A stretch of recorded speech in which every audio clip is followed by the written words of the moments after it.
ఓం శుక్లాంబరధరం విష్ణుం శశివర్ణం చతుర్భుజం ప్రసన్నవదనం ధ్యాయే సర్వవిఘ్నోపశాంతయే. జగత్ప్రభుం దేవదేవమనంతం పురుషోత్తమం స్తువన్నామ సహస్రేణ పురుషः సతతోత్థితः. ఆదినిధనం విష్ణుం సర్వలోకమహేశ్వరం లోకాధ్యక్షం స్తువన్నిత్యం సర్వదుఃఖోతిగో భవేత్. బ్రాహ్మణ్యం సర్వధర్మజ్ఞం లోకానాం కీర్తివర్ధనం లోకనాథం మహాద్భూతం సర్వభూతభవోద్భవం. పవిత్రాణాం పవిత్రం యః మంగళాం చ మంగళం దైవతం దైవతానాం చ భూతానాం యజ్ఞాయః పితాః. యతః సర్వభూతాని భవ్యంత్యాదియుగాగమే యస్మిన్ చ ప్రళయం యాంతి పునరేవ యోగక్షయః. యాని నామాని గౌణ్యాని వ్యాఖ్యాతిన మహాత్మనః భూషిభిః పరిగతాని తాని వాక్యాంబూతయే. అమృతాం శుద్ధోద్భవ బీజం శక్తిర్దేవకనందనః త్రాసి మాం హృదయం తస్య శాంత్యద్య వినయచ్యతే. విష్ణుం జిష్ణుం మహావిష్ణుం ప్రభవిష్ణుం మహేశ్వరం అనేకరూపదైత్యాంతం నమామి పురుషోత్తమం.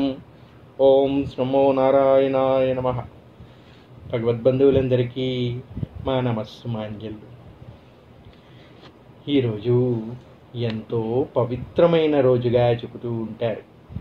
మన హైందవులకి భగవద్గీత ఎంత పవిత్రమైనదో అదే మహాభారతం నుంచి ఉద్భవించిన అత్యంత పవిత్రమైనది విష్ణు సహస్రనామ స్తోత్రంగా చెబుతూ ఉంటారు. అటువంటి విష్ణు సహస్రనామ స్తోత్రం జనించిన రోజు ఈ రోజుగా మన మహాభారతం వ్యాసులు వారు వర్ణించారు. అంతటి చక్కటి విష్ణు సహస్రనామం జనించిన రోజుగా ఈ భీష్మ ఏకాదశిని, మాఘ ఏకాదశిని, విజయ ఏకాదశిని అని ఇలాగా పలు రకాలుగా వర్ణిస్తూ ఉండే ఈ భీష్మ ఏకాదశి ఏ విధంగా భీష్మ ఏకాదశి అయినది, ఈ ఏకాదశి యొక్క విశిష్టత ఏమిటి, ఈరోజు ఏ విధమైన పూజాధికాలు చేయవలను, ఈ మాఘశుక్ల ఏకాదశి రోజు భీష్మ పితామహుడు అంపశయ్యపై శయనించి ఉన్నన్ని రోజుల నుంచి ఆయన అనుభవించిన బాధలకి గల కారణం ఏమిటి, ఏ పాపానికి పరిహారంగా ఈ శిక్ష ఆయన స్వయంగా వేసుకున్నారు వంటి విషయాలన్నీ కూడా వివరంగా ఈ పురాణ ప్రవచనంలో చెప్పుకునే ప్రయత్నం చేద్దాం.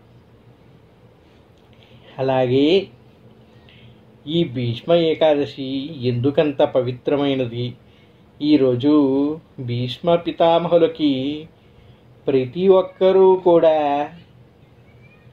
పిండ ప్రదానం చేయాలి అని చెబుతూ ఉంటారు. దానికి కారణం ఏమిటి వంటి విషయాలన్నీ కూడా మనం తెలుసుకునే ప్రయత్నం చేద్దాం.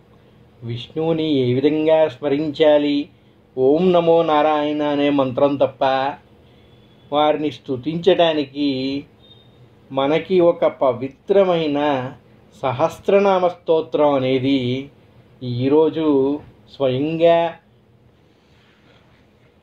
ఆ భీష్మాచార్యుల వారే అందించారు అని చెబుతూ ఉంటారు. దానికి గల కారణం ఏమిటి, శ్రీకృష్ణుడు స్వయంగా శ్రీ మహావిష్ణువే అని చెప్పినటువంటి రోజు ఈ రోజుగా చెబుతూ ఉంటారు. దాని యొక్క వివరాలన్నీ కూడా కులంశంగా మనం ఈ విషయంలో ఈ ప్రవచనంలో చర్చించుకుందాం. పూర్తిగా ఈ వీడియోని కానీ అందరూ కానీ చూస్తే ఈరోజు చేసే పరిహారాల వల్ల మీకు ఎటువంటి లాభాలు కలుగుతాయి, ఎటువంటి అనుగ్రహం లభిస్తుంది, మీ పాపాలు ఏ విధంగా ప్రక్షాళన అవుతాయి, ధనధాన్య సమృద్ధి ఏ విధంగా లభిస్తుంది, ఆయురారోగ్యాలు ఏ విధంగా ఫలిస్తాయి అనే విషయాలన్నీ కూడా వివరంగా చెప్పుకునే ప్రయత్నం చేద్దాం. ఓం నమో నారాయణాయ. మాఘశుక్ల ఏకాదశిని భీష్మ ఏకాదశి అంటూ ఉంటారు. శ్రీ విష్ణు సహస్రనామం భీష్మ పితామహుడు పాండవులకు చేసిన మహోపదేశంగా చెబుతూ ఉంటారు. వారు ఆ విధంగా ఆ రోజు పాండవులకి అందించిన మహోపదేశమే నేడు మనకి విష్ణువుని అర్చించడానికి చక్కగా ఉపయోగపడుతున్న విష్ణు సహస్రనామం అయి స్వామివారి అనుగ్రహానికి మనల్ని పాత్రులు చేయగలిగే ఒక అర్చనా సాధనంగా మిగిలి ఉన్నది. భారత సంగ్రామం పూర్తయిన తర్వాత భీష్మ పితామహుడు అంపశయ్యపై ఉండిపోయాడంట. అందరూ కూడా ఎక్కడి వాళ్ళు అక్కడ రాజ్యాలకు వెళ్ళిపోయారు. గతించిన వారు గతించిపోయారు, మిగిలిన వారు వారి రాజ్యాలకు వెళ్ళిపోయారు.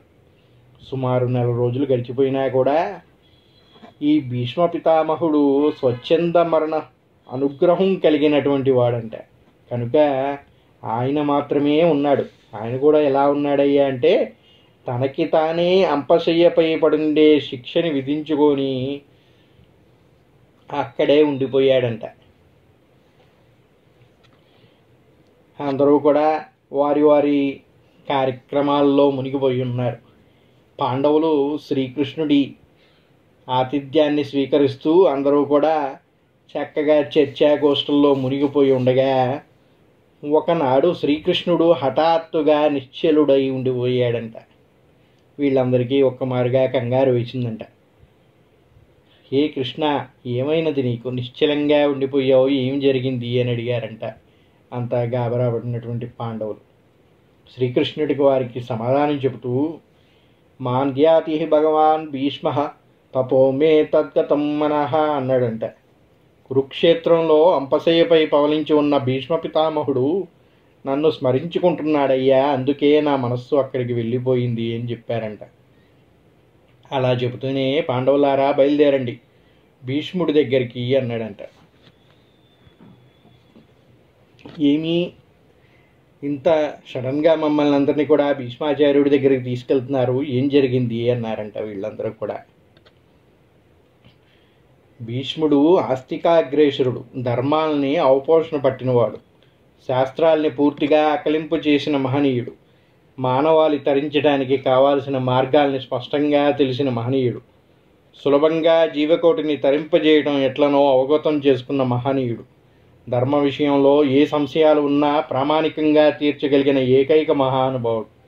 ఆయన దేహం నుండి నిష్క్రమించే సమయం ఆసన్నమవుతున్నది. ఆయన అస్తమిస్తే లోకంలో ధర్మ సంశయాల్ని తీర్చే వ్యక్తులే ఉండరు. కనుక మీరందరూ కూడా ఆయన్ని దర్శనం చేసుకొని అతి సూక్ష్మమైన విషయాలన్నీ తెలుసుకుందరు కానీ పదండి అని చెప్పారంట. పాండవుల గురించి తెలుసు కదండి, శ్రీకృష్ణుడు ఏది ఆదేశిస్తే అది చేయటమే తప్ప ఎదురు ప్రశ్నించేవారు కాదు. ఏ విధంగా అయితే శ్రీకృష్ణుడు చెప్పారో అదేవిధంగా అందరూ పాండవులు కూడా బయలుదేరారంట. పాండవులందరూ కూడా శ్రీకృష్ణుడితోటి కూడి ఆ కురుక్షేత్ర సంగ్రామ ప్రదేశానికి చేరారంట. అందరూ కూడా భీష్ముడికి ప్రణమిల్లారంట. ధర్మరాజుకు రాజనీతిలోని సారాంశమంతా బోధించారంట భీష్మాచార్యులు వారు. పాండవులతో పాటుగా ఉన్న కృష్ణుని వేణోళ్ళ స్తుతిస్తూ విష్ణు సహస్రనామాన్ని పలికారంట. అలాంటి భీష్ముని కొలుచుకునేందుకే ఆయన నిర్యాణం చెందిన తర్వాత వచ్చే ఏకాదశిన భీష్మ ఏకాదశిగా జరుపుకుంటూ ఉంటారు. భీష్మాచార్యులు వారు ధర్మరాజుకి లేవనెత్తిన సందేహాలని తీరుస్తూ ఉంటే పక్కనే ఉన్న ద్రౌపది నవ్వుతూ, తాత నాడు నాకు అవమానం జరుగుతుంటే ఏమయ్యాయ్యా ఈ ధర్మాలన్నీ అని ప్రశ్నించిందంట. అవును కదండి, ఎంతో కురువృద్ధుడు ఈ భీష్మ పితామహుడు. ఆయనకి తెలియని ధర్మాలంటూ లేవు. అంతటి ధర్మజ్ఞుడు ఆ రోజు మయసభలో ద్రౌపది వస్త్రాపహరణం గావించే ప్రయత్నం చేస్తున్న కౌరవుల్ని ఎందుకు వారించలేదు? ఇన్ని ధర్మాలు తెలిసిన వాడివే, ఎందుకయ్యా నన్ను ఆ రోజు విధంగా శిక్షిస్తుంటే చూస్తూ ఉండిపోయావు అని అడిగిందంట. అందుకు భీష్ముడు, అవును తల్లి, ఈ దేహం నా అధీనంలో లేదు, అది దుర్యోధనుడి సొంతం. నీకు అవమానం జరుగుతుందని తెలిసినా నా దేహం నా మాట వినలేదు. అంతటి ఘోరమైన పాపం చేశాను కాబట్టే ప్రక్షాళన కోసం ఇన్ని రోజులు అంపశయ్యపై ఉన్నాను అని చెప్పాడంట. చూశారండి, భీష్మ పితామహుడికి స్వచ్ఛంద మరణం అనే వర్ణం ఉంది. ఆయన్ని ఎవరు ఏ విధంగా బాధించినా, ఏ బాణం వేసినా, ఏ అస్త్రం ప్రయోగించినా కూడా ఆయనకు మరణం సంభవించదు. కేవలం ఆయన చేసిన ఈ పాపం గురించి తెలిసి దాన్ని ప్రక్షాళన చేసుకోవడానికి కోసమే తనకు తానుగా శిక్ష విధించుకున్నాడంట. అందుకే అన్ని రోజులు కూడా అంపశయ్యపై పడి ఆ బాధలన్నీ అనుభవించి ఆ పాప ప్రక్షాళన చేసుకున్నాను తల్లి అని చెప్పాడంట. అంతటి ఘోరమైన పాపం చేశాను కాబట్టే ప్రక్షాళన కోసం ఇన్ని రోజులు అంపసైపోయి ఉన్నాను అని చెప్పాడంట. కురువంశాన్ని కాపాడతానని తన తండ్రికిచ్చిన మాటకు కట్టుబడి భీష్ముడు పరిస్థితుల ప్రభావంతో విశేష ధర్మాన్ని త్యజించాడంట. మాఘమాస ఏకాదశి రోజున భీష్ముడు తన దేహాన్ని వదిలి స్వర్గానికి చేరుకున్నాడు అని చెప్తూ ఉంటారు. అందుకే ఆ రోజున భీష్మ ఏకాదశిగా అందరూ ఈనాటికి స్మరించుకుంటూ ఉంటారు. భీష్ముడు సుమారు నెలన్నర నుండి బాణాలపైనే పడి ఉన్నాడు. దేహం నిండా బాణాలు, శక్తి పూర్తిగా క్షీణించిపోయిందంట. అసలే మాఘమాసం ఎండకి ఎండుతూ మంచుకు తడుస్తూ నీరు లేదు, ఆహారం లేదు. స్వచ్ఛంద మరణం తెచ్చుకోగలిగాడు, కానీ ఆయన ఇన్ని బాధలు భరిస్తూ ఉండిపోయాడు. ఉత్తరాయణం వరకు ఉండాలని అనుకున్నాడంట. ఒక ఏకాదశి నాడు దేహం నుండి నిష్క్రమించాలని భగవంతుడిని తలుచుకున్నాడంట. మనస్సులో శ్రీకృష్ణుడిని సాక్షాత్కరించుకోగలిగేవాడు. ఆయన తన హృదయ మందిరంలోనూ శ్రీకృష్ణుడితోటే మాట్లాడగలిగేవాడు. ఆయన అంత జ్ఞానులైన మహనీయులకి ఆ రోజు అనే నియమం ఉండదు కదండి మరి అని ఉపనిషత్తు చెబుతుంది కదా. మరి అట్లాంటి వారు ఏ రోజున నిష్క్రమించినా పరమపదం లభిస్తుంది. ఎందుకయ్యా ఏకాదశి వరకే ఆయన ఆగాడు అంటే, వారికి తన మరణాంతరం కర్మలు ఎవరు చేసినా చేయకపోయినా కూడా స్వర్గప్రాప్తి లభిస్తుంది అని ఉపనిషత్తులు చెప్తున్నాయి. భీష్ముడు తనకి మాతా పిత భ్రాత్ర నివాస శరణం సృహద్గతి గమ్యం సర్వనారాయణ అని అనుకునేవాడంట. తనకి మాతా పిత అన్న తమ్ముడు అందరూ కూడా సర్వం కూడా శ్రీకృష్ణుడే అని తలుచుకునేవాడంట, నారాయణుడినే అనుకునేవాడంట. అంతటి మహనీయుడు ఆయనకి సర్వం శ్రీకృష్ణుడే అని విశ్వసించేవాడు. అందుకు ఆయనకి ఏనాడు మరణించినా భగవంతుని సాన్నిధ్యం కలగక మానదు. మరి అన్ని రోజులు అంపసేపై ఎందుకు ఉండిపోయాడు అని సంశయం కలిగిందంట. ఆయన తనకు చేసిన దోషం ఒకటి స్పష్టంగా జ్ఞాపకంగా ఉందంట. చేసిన ప్రతి దోషం కూడా శరీరంపైనే రాసి ఉంటుందంట. మనం ఏదో తప్పులు చేస్తున్నాంలే, మన ఎవరు చూస్తున్నారు అనుకుంటూ ఉంటాం. కానీ మనం చేసే ప్రతి దోషానికి శిక్ష మన శరీరం పైనే పడుతుందంట. ఆత్మకి ఎటువంటి దోషం ఉండదండి. మనం ఈ జన్మలో జన్మించామంటే ఈ శరీరంతో జన్మించాం కాబట్టి మనం చేసిన ఏ దోషానికైనా ఆ శిక్ష అనేది ఈ శరీరానికే పడుతుంది అని చెప్తూ ఉంటాయి వేదాలు. అలాగా ఆయన చేసినటువంటి పాపం ఏదైతే ఉందో ఆ పాపం అంతా కూడా ఈ శరీరం పైనే లిఖించి ఉంది కనుక ఆ శిక్ష కూడా ఈ శరీరానికే కలగాలి అనుకున్నాడంట. అందుకే ద్రౌపదికి ఆ రోజు కౌరవుల వల్ల అవమానం కలిగినా ఆ రోజు ఏమీ చేయలేక ఉన్నటువంటి భీష్మాచార్యులు వారు ఆ పాపానికి పరిహారంగా తానికి తాను శిక్ష విధించుకొని అంపశయ్యపై పడి ఉన్నారంట ఇన్ని రోజులు. ద్రౌపదికి శ్రీకృష్ణుడంటే అత్యంత గౌరవం, ప్రేమ అంట. ఆమెకి శ్రీకృష్ణుడి పట్ల పరమభక్తి ఉందంట. తన గురువైన వశిష్ఠులు వారు చెప్పారంట, మహాత్యపది సంప్రప్త్యో స్మృత్య వే భగవాన్ హరిహి అని చెప్పారంట. ద్రౌపది మహాత్యపది సంప్రప్తే స్మృత్య ఏవహ భగవాన్ హరిహి అన్నారంట. ఇతరులు ఎవ్వరూ తొలగించలేని ఆపద వచ్చినప్పుడు శ్రీహరిని స్మరించుకో అమ్మా, ఆయన మాత్రమే అది తీర్చగలడు అని చెప్పారంట. ఆనాడు సభామధ్యంలో తన 5 అతి పరాక్రములైన భర్తలు ఏమీ చేయలేకపోయారంట. ఎందుకయ్యా అంటే వారు ఆల్రెడీ కౌరవులకు బానిసలు అయిపోయారు కదండి. బానిసలు ఎదురు తిరిగి ఏమి చేయరాదు కనుక కౌరవుల్ని ఎదిరించడానికి వీలు లేకుండా పోయిందంట. వారు కేవలం సామాన్య ధర్మాన్నే పాటించారు, కానీ సాటి మనిషిగా ఆమెను కాపాడాలన్న విశేష ధర్మాన్ని పక్కన పెట్టేశారు. శ్రీకృష్ణుడు తన భక్తులకి జరిగే అవమానాన్ని సహించడు అని తెలిసి శ్రీకృష్ణుడు ఎటువంటి వాడయ్యా అంటే తన భక్తులకి ఏ విధమైన అవమానం జరిగినా సహించడంట. అలా చేసినందుకు మొత్తం 100 మంది కౌరవుల్ని మట్టుబెట్టాడు. చూశారు కదండి, కురుక్షేత్ర యుద్ధం జరిగిందే శ్రీకృష్ణుడి వల్ల అంటారు. ఆ యుద్ధంలో కౌరవులందరినీ శిక్షించాలి కనుకే వాళ్ళందరినీ మట్టుబెట్టేశాడంట. ఆ దోషంతో పాండవులకి అతే గట్టి పట్టేది. ఎందుకయ్యా అంటే తన భార్యని రక్షించుకోలేకపోయారు కదండి. పంచపాండవులు కూడా అంత శక్తి కలిగిన వాళ్ళు అయ్యుండి అది కూడా దోషమే కదా. ఆ దోషానికి శిక్ష విధించాలనుకున్నా కూడా ఈ పాండవుల్ని కూడా కౌరవుల వలె అదే గతి పట్టే విధంగా చేయగలడు శ్రీకృష్ణుడు. కానీ అలా చేస్తే చివరకు తను ఎవరిని రక్షించాలని అనుకున్నాడో లేక ఆ ద్రౌపదికే నష్టం జరుగుతుందని వారిని అట్టే ఉంచాడంట. ఆ విషయం భగవంతుడే అర్జునుడితో చెప్పాడట. ఎప్పుడైతే ద్రౌపదికి అవమానం చేశారో వారందరినీ అప్పుడే తీసి పాడేశాను. ఇప్పుడు వారు కేవలం కాలిపోయిన కాగితం వలె ఉన్నారే తప్ప వారిని నేను ఎప్పుడో ఏరి పారేశాను. నీకు ఆ గౌరవం గట్టబెట్టాలని యుద్ధం చేయమని చెబుతున్నా అని శ్రీకృష్ణుడు అర్జునుడితో అన్నాడంట. ఇదండి అసలు గీతా రహస్యం. అర్జునుడికి చెప్పాడంట, నువ్వు ఎవరినయ్యా చంపేది? వీళ్ళందరూ ఇక్కడ ఉన్న కౌరవులు మొత్తం కూడా ఏ రాజో చనిపోయారు. ఏ రోజైతే ద్రౌపదిని అవమానించారో ఆ రోజే వాళ్ళందరినీ తీసిపడేశాను. వాళ్ళిప్పుడు కేవలం ఒక కాగితం ముక్కవలే ఉన్నారు. వారితో నిన్ను యుద్ధం చేయమని చెప్తున్నాను. కేవలం ఆ గౌరవం నీకు కట్టబెట్టాలని మాత్రమే అని శ్రీకృష్ణుడు గీతోపదేశంలో అర్జునుడికి వివరించాడంట.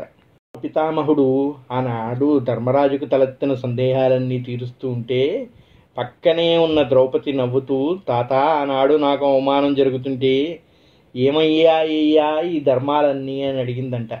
దానికి సమాధానంగానే భీష్ముడు చెప్పాడంట ఇదంతా కూడా. ద్రౌపది, నా దేహం అనేది ఏదైతే ఉందో అదంతా కూడా కౌరవులకి అధీనంలో ఉందమ్మా, అది నా అధీనంలో లేదు. అంతటి ఘోర పాపం చేశాను కనుకే ఆ పాప ప్రక్షాళన కోసమే ఇన్నాళ్ళు కూడా నేను అంపశయ్యపై పడి ఉన్నాను అని చెప్పాడంట. హస్తిన సింహాసనాన్ని కాపాడుతానని తాను తన తండ్రికి ఇచ్చిన వాగ్దానానికి కట్టుబడి ఉండిపోయాను. కానీ పరిస్థితుల ప్రభావంచే విశేష ధర్మాన్ని పక్కన పెట్టాను. కృష్ణ భక్తిలో ఎట్లాంటి కల్మషం లేదు, కానీ శరీరం దుష్టమైపోయింది. దాన్ని పరిశుద్ధం చేసుకోవాలని అంపశయ్యపై పడి ఉన్నాను. అందుకే ఆనాడు నేను ధర్మాల్ని చంపవచ్చాను అని పాండవులకి ఎన్నో నీతుల్ని బోధించాడు. పూర్తిగా కౌరవులకు అధీనంలో ఉన్నానమ్మా.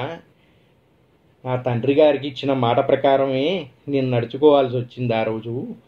ఆ పాపం అనుభవించక తప్పదు కనుకే ఇన్నాళ్ళు కూడా అనుభవించాను తల్లి.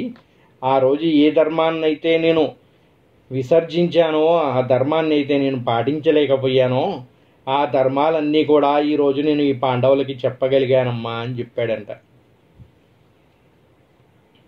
కృష్ణుడు భీష్మ పితామహుడికి దేహబాధలు కలగకుండా వరం ఇచ్చి చెప్పించాడు. నాకెందుకు శక్తినిచ్చి చెప్పిస్తున్నావు అయ్యా, నీవు చెప్పొచ్చే కదా అని భీష్ముడు అడిగాడంట. స్వామి, ఇంత అంపశయ్యపడి ఉన్న బాధలన్నీ తొలగించి నాతో ఎందుకయ్యా చెప్పిస్తున్నావు? ఇది నాకన్నా నీకు తెలియని ధర్మం లేదు కదా, నీవు చెప్పచ్చు కదా అని అడిగాడంట. అందుకు శ్రీకృష్ణుడు, నేను చెప్పచ్చు, కానీ నీలాంటి అనుభవజ్ఞుడు చెప్తే వచ్చే స్పష్టత నేను చెబితే ఉండదయ్యా. నేను చెబితే అది తత్వం, నీవు చెప్తే అది తత్వదృష్టము. తత్వాన్ని చూసిన వాడు తత్వాన్ని చెప్పాలే తప్ప తత్వం తన గురించి తాను చెప్పుకోదు అని చెప్పి శ్రీకృష్ణుడు చెప్పాడంట. నేల నేను ఇంత సారం అని చెప్పగలదా? ఆ నేలలో పండిన మొక్క చెబుతుంది ఆ నేల ఎంత సారమో. అలానే నీవు అనుభవజ్ఞుడివి, నీ ఉపదేశం చేస్తే అది లోకానికే శ్రేయస్సుగా తరిస్తుంది అని చెప్పాడంట శ్రీకృష్ణుడు. భగవంతుడు ఎప్పుడు కూడా సముద్రం లాంటి వాడంట. నీరు ఉంటుంది కానీ అది పానయోగ్యం కాదు అంట. సముద్రంలో ఎంత నీరు ఉన్నా ఏం చేస్తామండి, దాన్ని తాగలేం కదా. అదే నీటిని మేఘం వర్షిస్తే పానయోగ్యం అవుతుంది అని చెప్పాడంట శ్రీకృష్ణుడు. అందుకే భగవద్జ్ఞానం నేరుగా కాకుండా భగవత్ తత్వం తెలిపిన భీష్ముడి ద్వారా అందించి లోకానికి హితకరంగా చేశాడంట శ్రీకృష్ణుడు. అట్లా శ్రీకృష్ణుడు వరం ఇచ్చి భీష్ముడి ద్వారా ధర్మసారాన్ని పాండవులకు ఉపదేశింపజేయించాడు. భగవద్గీత శ్రీకృష్ణుడు నేరుగా చెప్పాడు. శ్రీ విష్ణు సహస్రనామాల్ని భీష్ముడి ద్వారా చెప్పించాడంట. అందుకే భగవద్గీత ఎంత పవిత్రమైనదో శ్రీ విష్ణు సహస్రనామం కూడా అంతే పవిత్రమైనది అని చెబుతాయి పురాణాలు. విష్ణు సహస్రనామాల వల్ల సులభంగా తరించే వీలు ఉంది. ముఖ్యంగా విష్ణు సహస్రనామం జపం ధ్యానం వల్ల భయం తొలగుతుంది, శుభం కలుగుతుంది. గణపతిని వ్యాస భగవానుడు పితామహుని పాండవులను తల్లిదండ్రులని గురువులని భక్తిపూర్వకంగా స్మరించి తదుపరి ఈ దివ్యనామాలను జపిస్తూ తేజోమయుడైన పరమాత్ముడిని ధ్యానించే బాధల నుంచి విముక్తులు పొందుతాము అని చెబుతూ ఉంటుంది పురాణం. భీష్మ ఏకాదశి యొక్క విశిష్టత కానీ మనం చూసుకుంటే కార్తీక మాసంలో దీపానికి ఎంత విశిష్టత ఉందో మాఘమాసంలో చేసే స్నానానికి కూడా అంతే విశిష్టత ఉంది అని చెబుతూ ఉంటారు.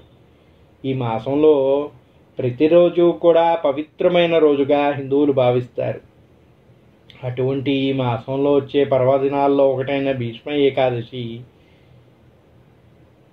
ఈ మాసంలో వచ్చే ఏకాదశిని భీష్మ ఏకాదశి అంటారంట. కురుక్షేత్ర యుద్ధ సమయంలో గాయపడిన భీష్ముడు అంపశయ్య మీద ఉన్న సమయంలో ధర్మరాజుకి ఈ విష్ణు సహస్రనామాన్ని బోధించాడంట. వాళ్ళని ఆ విధంగా తరింపజేశాడు అని చెప్తూ ఉంటారు. పరమ పవిత్రమైన రోజు ఈ భీష్మ ఏకాదశి. విష్ణు సహస్రనామాన్ని మన అందరికీ జనులకు అందించినటువంటి ఎంతో చక్కని రోజు. ఎందుకంటే ఈరోజు జయ ఏకాదశి అని కూడా అంటారంట. ఎందుకయ్యా అంటే ఈ భీష్మ ఏకాదశి రోజు ఏ కార్యం తలపెట్టినా అది ఖచ్చితంగా విజయవంతం అవుతుందని జనుల యొక్క నమ్మకం అంట. ఆ నమ్మకంతో ఈ ఏకాదశిని జయ ఏకాదశి అని కూడా స్మరించుకుంటూ ఉంటారు. ఈరోజు శ్రీ మహావిష్ణువుని పూజించిన వారికి స్వర్గలోక ప్రాప్తి కలుగుతుంది అని పెద్దల విశ్వాసం. ఎందుకయ్యా అంటే భీష్మాచార్యులంటి వారే శ్రీకృష్ణుణ్ణి ప్రార్థించి ఆ విష్ణు సహస్రనామం జపించి విష్ణులోకం కైవల్యాన్ని పొందారు అని చెబుతూ ఉంటారు. భీష్మాచార్యులు వారు కైవల్యం పొందిన రోజు కనుకే ఈ రోజున మనం భీష్మ ఏకాదశి అని స్మరించుకుంటున్నాం కదా. అటువంటి ఈ పవిత్రమైన రోజు ఎవరైతే శ్రీ మహావిష్ణువుని పూజిస్తారో వారికి కూడా స్వర్గప్రాప్తి కలుగుతుంది అని విశ్వాసంగా వస్తూ ఉన్నది పురాతన కాలం నుంచి కూడా. భీష్ముడి యొక్క గొప్పతనం గురించి, ఆయన జన్మం గురించి, ఆయన విశిష్టత గురించి చెప్పుకుందాం. భీష్ముడు గంగా శాంతనులు 8వ సంతానం. అసలు పేరు దేవపుత్రుడు. దేవవ్రతుడు అనే నామంతో జనించినవాడు భీష్ముడు.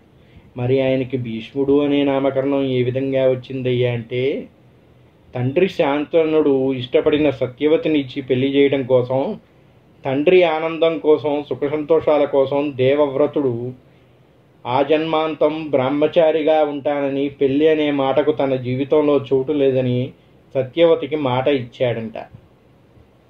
ఆ భీషణ ప్రతిజ్ఞను కట్టుబడి త్యాగశీలి అప్పటి నుంచి దేవవ్రతుడు భీష్ముడిగా ఖ్యాతింపజెందాడు. చూశారండి, ఆయన అసలు పేరు దేవవ్రతుడంట. ఆయన సాక్షాత్తు ఆ గంగాదేవికి శాంతనులకి పుట్టిన 8వ సంతానం అంట. అష్టవసులు గురించి విన్నారు కదండి. అటువంటి వాళ్ళందరూ కూడా గంగా శాంతనులకు పుట్టారు. వాళ్ళందరూ కూడా గతించారు. కానీ ఆ 8వ సంతానంగా పుట్టించినటువంటి భీష్ముడు మాత్రం వర్ధిల్లాడు అని చెబుతూ ఉంటారు. ఆ కథను గురించి మనం ఇప్పుడు చెప్పుకుందాం. అటువంటి భీష్ముడు తన తండ్రి గంగాదేవి వీళ్ళని విడిచి వెళ్ళిపోయిన తర్వాత శాంతనుడు సత్యవతి అనే మత్స్య స్త్రీని ఇష్టపడ్డాడంట. ఆమెకిచ్చి పెళ్లి చేయడం కోసం, తండ్రి ఆనందం కోసం ఆమెకు ఒక మాట ఇచ్చాడంట. అయ్యా, నువ్వు చూస్తే మీ నాన్న నన్ను చేసుకోమంటున్నావు, కానీ పెద్దవాడి నువ్వు ఉన్నావు. రేపు మాకు పిల్లలు ఎవరన్నా పుడితే వాళ్ళకి ఈ రాజ్యం దక్కదు కదా, పెద్దవాడైన నీకే దక్కుతుంది కదా. మరి అటువంటి పరిస్థితుల్లో నేను ఈ రాజ్యాన్ని వివాహం చేసుకోవాల్సిన అవసరం ఏముంది అని అడిగిందంట సత్యవతి. దానికి సమాధానంగా ఆవిడ్ని తృప్తిపరచడం కోసం భీషణ ప్రతిజ్ఞ చేశాడంట భీష్మాచార్యుడు. అది ఏమిటయ్యా అంటే, నేను ఆజన్మాంతం బ్రహ్మచారిగా ఉంటానమ్మా, కనుక నా సంతానం రేపు రాజు అయ్యే అవకాశం ఉండదు, నీకు పుట్టిన పుత్రులకే రాజ్యాధికారం లభిస్తుంది అని చెప్పి ఆమెకు మాటించాడంట. ఆమె మాట ప్రకారమే తను వివాహం అనేది చేసుకోకుండా ఉండిపోయాడంట. అంతటి భీషణ ప్రతిజ్ఞం చేసి దాన్ని కట్టుబడి ఉండగలిగాడు కనుకే ఆయన్ని భీష్మాచార్యుడిగా ఖ్యాతింపబడ్డాడు.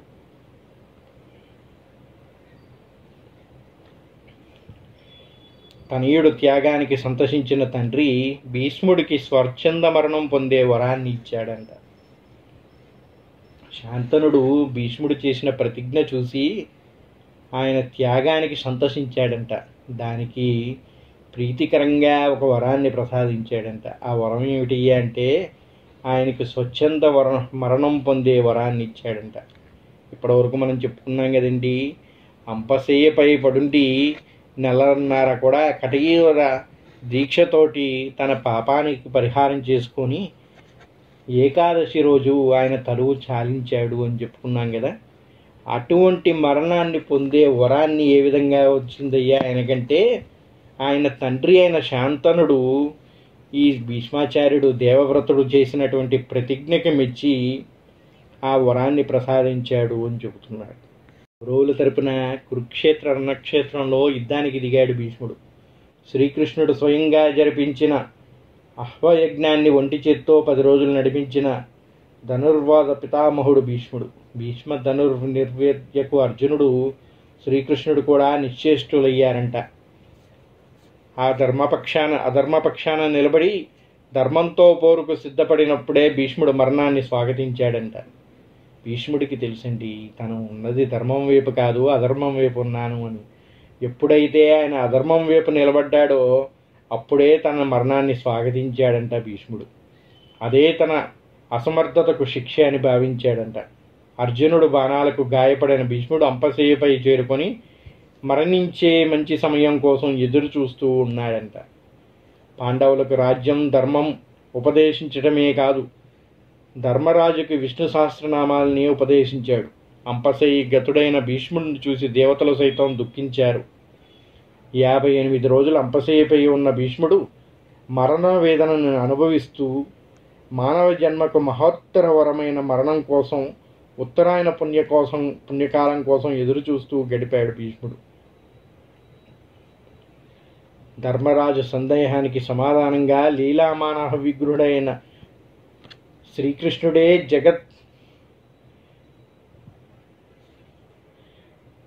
ఏబుం దేవదేవమనంతం పురుషోత్తమం అంటూ ప్రారంభించి విష్ణు షట్కారం భూతభవ్యో భవత్ప్రభు అంటూ విష్ణు సహస్రనామావళిని 1000 విధాలుగా కీర్తిస్తూ విశ్వకళ్యాణ కాంక్షతో ఈ మానవాళికి అందించాడంట భీష్మాచార్యుడు.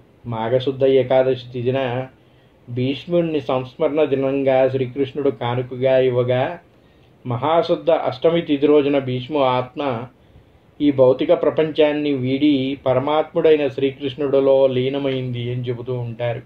అందుకే భీష్మ ఏకాదశిని ఎంత పవిత్రంగా భావిస్తారో అలాగే మహాశుద్ధ అష్టమి తిథి రోజున భీష్ముని ఆత్మ ఈ భౌతిక ప్రపంచాన్ని వీడి పరమాత్మలో చేరిన రోజుగా మహాశుద్ధాష్టమి భీష్మాష్టమిగా జరుపుకుంటూ ఉంటారు. కౌరవుల తరపున కురుక్షేత్ర రణక్షేత్రంలో యుద్ధానికి దిగిన భీష్ముడు శ్రీకృష్ణుడు స్వయంగా జరిపించిన అశ్వయజ్ఞాన్ని ఒంటి చేత్తో 10 రోజులు నడిపించాడంట. ఆయన ధనుర్విద్య పితామహుడు భీష్ముడు. భీష్మ ధనుర్వేద్యకు అర్జునుడు శ్రీకృష్ణుడు కూడా నిశ్చేష్టులైపోయారంట. ఆయన్ని ఎదురించే శక్తి వీళ్ళ దగ్గర లేదు. అధర్మపక్షాన నిలబడిన రోజే ధర్మంతో పోరుకు సిద్ధమైనప్పుడే భీష్ముడు అనుకున్నాడంట, ఇక నాకు మరణం తప్పదు కనుక ఆ మరణాన్ని నేను స్వాగతిస్తున్నాను, నేను చేసే తప్పు నాకు తెలుసు అనుకున్నాడంట. అదే తన అసమర్థకు శిక్ష అని భావించాడు. ఆయన అర్జునుడు బాణాలకు గాయపడి భీష్ముడు అంపశయ్యపై చేరుకున్నాడంట. తాను చేసిన తప్పుకి శిక్షగా ఆయనంతటా ఆయనే అర్జునుడు బాణంతో బాధింపబడ్డాడంట. ఆయనకు కావాలనుకునే అర్జునుడు వేసే బాణాలకు గాయపడ్డాడు, లేకపోతే భీష్ముడిని ఎదిరించే శక్తి అర్జునుడి దగ్గర లేదంట. మరణించే మంచి సమయం కోసం ఎదురు చూస్తూ అంపశయ్యపై చేరుకున్నాడు భీష్ముడు.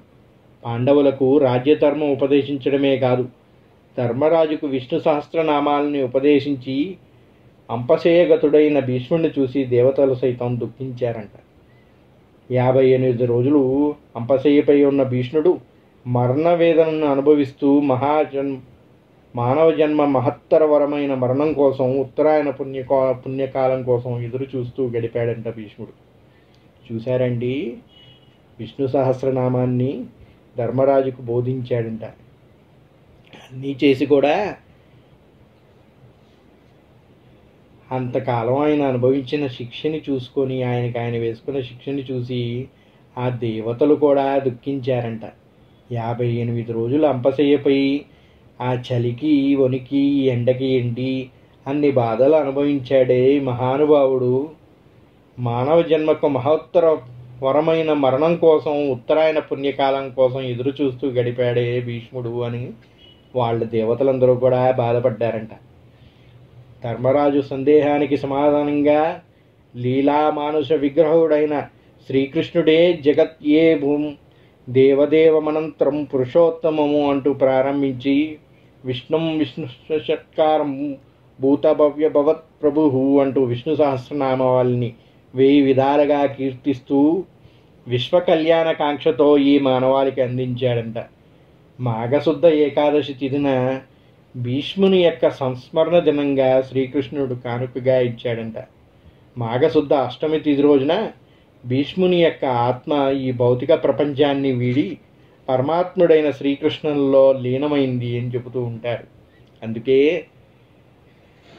ఆ భీష్మ పితామహుడి యొక్క అనుగ్రహాన్ని లభించిన రోజుగా ఈ భీష్మ ఏకాదశిని ఏ విధంగా అయితే జరుపుకుంటామో, శ్రీకృష్ణుడు వరప్రభావంతో చేత భీష్మ అష్టమిని కూడా జరుపుకుంటూ ఉంటారంట ఆ రోజు నుంచి కూడా. భారత ఇతిహాసంలో మహామహుని మహాప్రస్థానం ఇలా ముగిసింది అని చెబుతూ ఉంటాడు శ్రీకృష్ణుడు. భీష్మ నిర్యాణం జరిగిన సహస్రాబ్దాలు గతిస్తున్న ఆయన ప్రవచించిన విష్ణు సహస్రనామ స్తోత్రం ఈనోడికి కూడా భాగవతులు రసాగ్రులపై స్తరిస్తూనే ఉంది. మనందరం కూడా భక్తితో ఆ శ్రీమన్నారాయణుడి ఆ విష్ణు సహస్రనామంతో శృతిస్తూ ఉన్నాం ఈరోజుకి కూడా. ఆయన దివ్యవ్యాని విశ్వవ్యాప్తమై ప్రతిధ్వనిస్తూనే ఉంది. విష్ణు సహస్రనామం పఠనం సర్వ దుఃఖాల్ని కూడా హరిస్తూ ఉంటుందంట. సకల శుభకరణం. ఆ నామావళిలోన ప్రతి అక్షరం దైవస్వరూపమే, ప్రతి నామం మహామంత్రమే, అది అజరామరం. భీష్ముడు పరమపదం చేరిన మహాశుద్ధ అష్టమిని భీష్మాష్టమిగాను, మహాశుద్ధ ఏకాదశిని భీష్మ ఏకాదశిగాను ఆనాటి నుంచి కూడా మనం జరుపుకుంటూ వస్తూ ఉన్నాం. భీష్మాచార్యులతోటి పుట్టినటువంటి మిగిలిన వారందరికి కూడా ఏ విధంగా మోక్షం లభించింది, ఆ మోక్షం ఈయనకి ఆ రోజు ఎందువలన లభించలేదు అని చెప్పేసి కొందరు జ్ఞానులు ప్రశ్నిస్తూ ఉంటారు. దానికి సమాధానంగా ఒక చిన్న కథ చెప్పుకుందాం.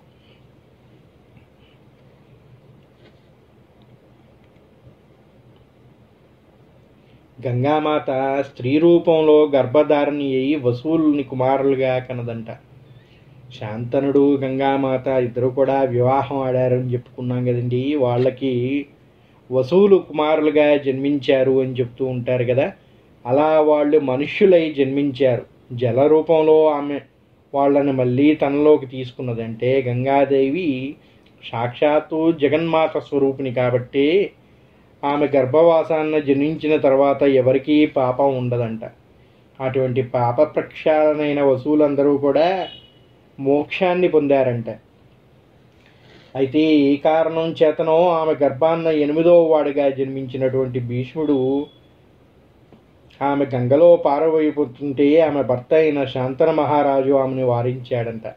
అందుకని ఆ పిల్లవాడిని ఆయన్నే పెంచుకోమని అప్పగించి ఆమె వెళ్ళిపోయింది అని చెబుతూ ఉంటారు. అలా శాంతనుడు చేత శాప విముక్తుడు కాకుండా నివారింపబడ్డ భీష్ముడు పెరిగి పెద్దవాడైనాడు.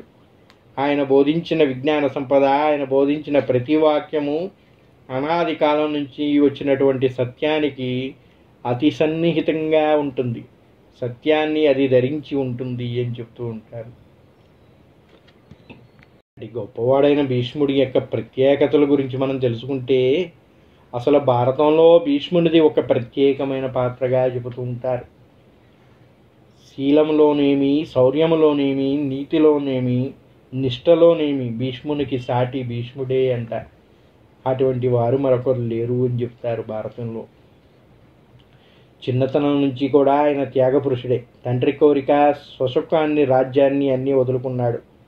తండ్రి కోరిక కోసం, అది తీర్చడానికి కోసం ఆయన సుఖాన్నన్నింటినీ త్యజించాడంట.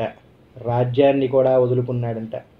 భీష్ముడు తప్ప మరొకడు లేడు అటువంటి ఏవి చేసినవాడు అని చెప్తారు చరిత్ర పురాణాల్లో. ఎక్కడ చూసుకున్నా కూడా అన్నిటినీ త్యజించి సర్వసుఖాలని వదులుకొని ఆద్యంతం బ్రహ్మచారి దీక్షలో ఉన్నటువంటి ఓ భీష్ముడు, అటువంటి వాడు మరొకడు ఎవరన్నా ఉన్నాడా అండి ఆ పురాణాల్లో అంటే ఎవరూ లేరు, ఆయనకి ఆయనే సాటి అని చెబుతూ ఉంటారు.